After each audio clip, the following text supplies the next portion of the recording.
বাংলাদেশে কোটা সংস্কার আন্দোলনে সহিংসতা নিয়ে নিরপেক্ষ, স্বাধীন ও স্বচ্ছ তদন্তের আহ্বান জানিয়েছে জাতিসংঘ। সংস্থাটি চায় বিক্ষোভকারীদের উপর ক্র্যাকডাউনের বিশদ বর্ণনাও অবিলম্বে প্রকাশ করা হোক। I'm calling on the Bangladesh government urgently to disclose full details about last week's crackdown on protests amid growing accounts of horrific violence.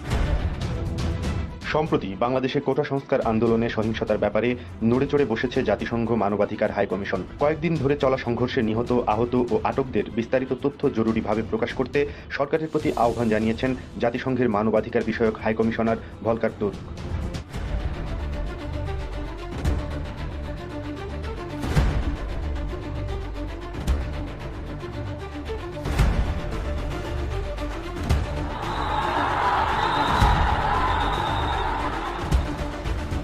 বাংলাদেশে কোটা সংস্কার আন্দোলনে সহিংসতা নিয়ে নিরপেক্ষ, স্বাধীন ও স্বচ্ছ তদন্তের আহ্বান জানিয়েছে জাতিসংঘ। সংস্থাটি চায় বিক্ষোভকারীদের উপর ক্র্যাকডাউনের বিশদ বর্ণনাও অবিলম্বে প্রকাশ করা হোক। I'm calling on the Bangladesh government urgently to disclose full details about last week's crackdown on protests amid growing accounts of horrific violence. বিক্ষোভ দমনে কি কি ঘটেছে তার বিস্তারিত তথ্য জরুরিভাবে প্রকাশ করতে সরকারের প্রতি এই আহ্বান জানানো হয়েছে।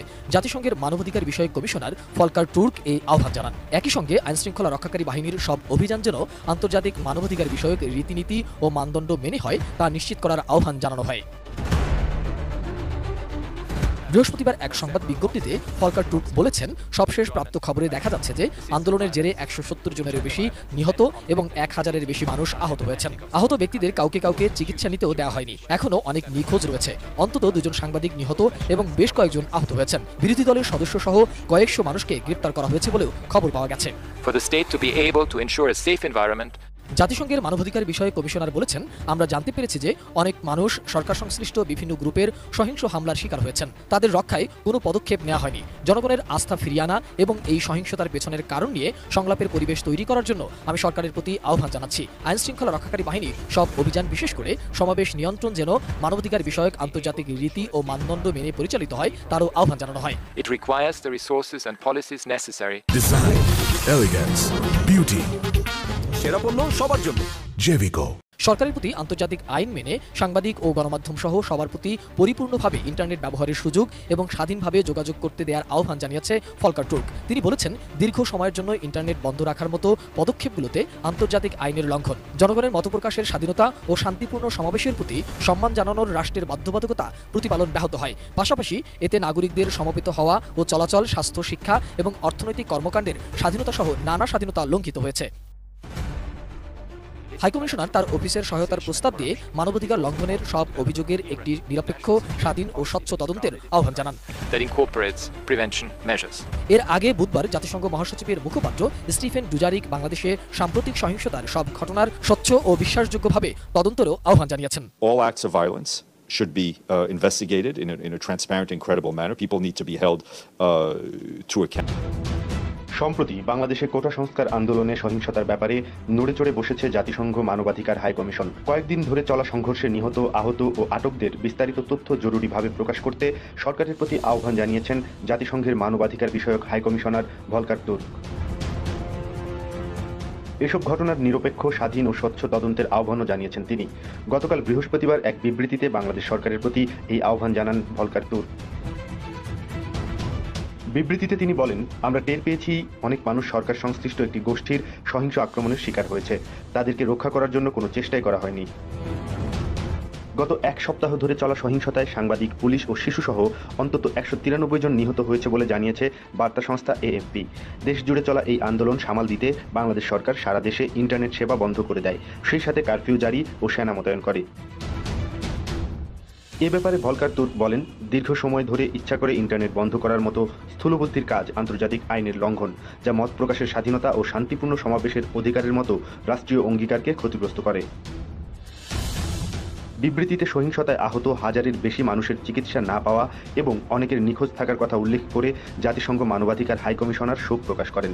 বিবৃতিতে বলা হয়, অন্তত 2 জন সাংবাদিক নিহত হয়েছেন এবং আরও অনেকে আহত হয়েছেন। বিরোধী দলের সদস্য সহ কয়েকশো মানুষকে গ্রেপ্তার করা হয়েছে বলে জানা গেছে। তিনি আরও উল্লেখ করেন, যারা নিহত, আহত বা আটক হয়েছে তাদের পরিবারের জন্য সরকারকে অবশ্যই সবকিছুর বিস্তারিত বিবরণ দিতে হবে। এছাড়া সাংবাদিক সহ দেশের নাগরিকদের অবাধ যোগাযোগ নিশ্চিত করতে সরকারকে ইন্টারনেট সেবা পুরোপুরি চালুরও আহ্বান জানান ভলকার তুর্ক।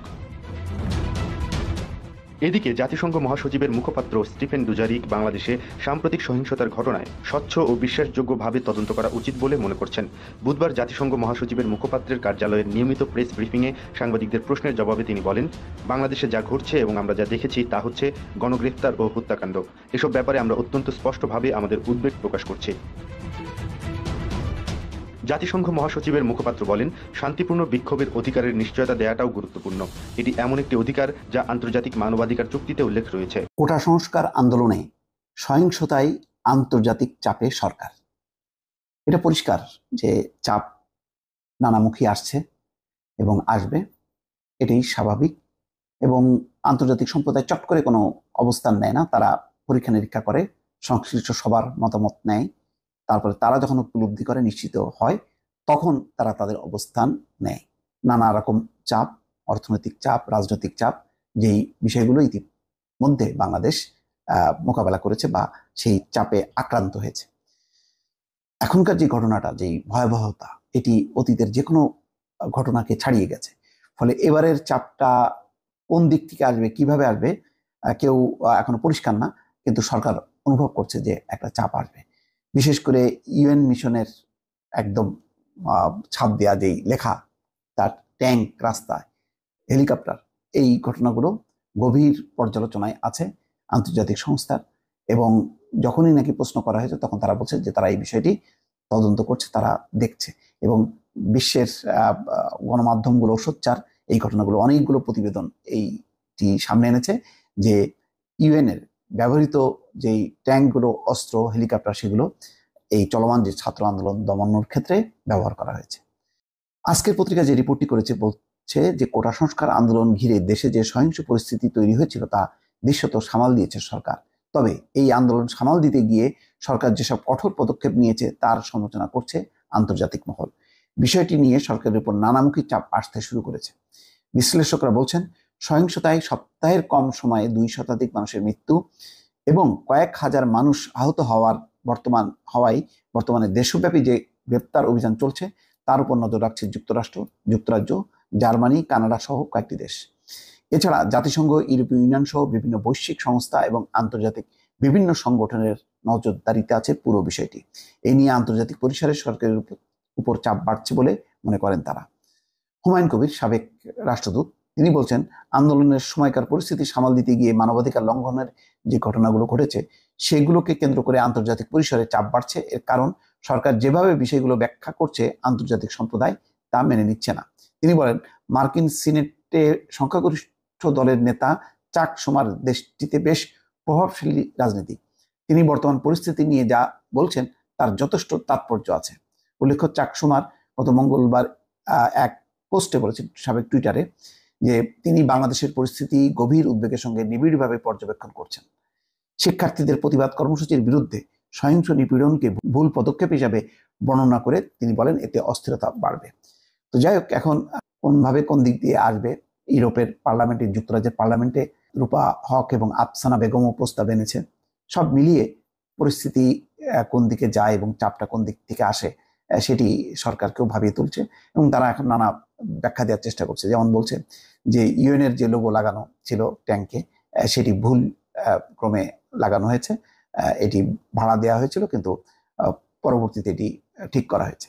আর হেলিকপ্টারের কথা বলা হচ্ছে যে এটা হেলিকপ্টার ইউএনের না, এটা সরকারের, এবং হেলিকপ্টার থেকে কাঁদানে গ্যাস, সাউন্ড গ্রেনেড এগুলো নিক্ষেপ করে সহিংসতা দমন করা হয়েছে। এখানে কোনো প্রাণঘাতী অস্ত্র ব্যবহার করা হয়নি। কিন্তু বাস্তব পরিস্থিতি মানুষের কাছে যেই ফুটেজ, সেগুলি অন্যরকম তথ্য দিচ্ছে। তো সবগুলো যাচাই বাছাই করলে সরকারের ব্যাখ্যা কতখানি আন্তর্জাতিক মহল গ্রহণ করবে, এটি নিয়ে যথেষ্ট সন্দেহ আছে। দর্শক, ভালো থাকবেন। আল্লাহ হাফেজ।